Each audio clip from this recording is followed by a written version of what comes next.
हम मुन्नी झा आ एकटा बहुत सुंदर खिलौना गीत सुना रहल छी। ई गीत हम शॉर्ट वीडियो में गेने छलहुँ तऽ बहुत गोटा कमेंट केलखिन जे पूरा गीत गाबि कऽ सुनाउ, तऽ सुनू ई पूरा गीत, खिलौना गीत।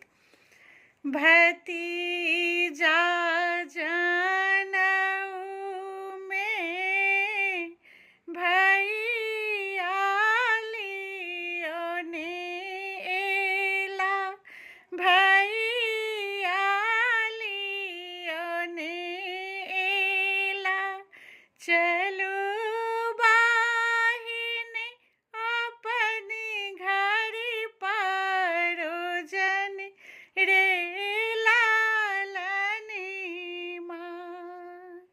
चलू बाहिनी अपनी घरी परोजन रे लालनी माँ। एती बचनी जब सुनलानी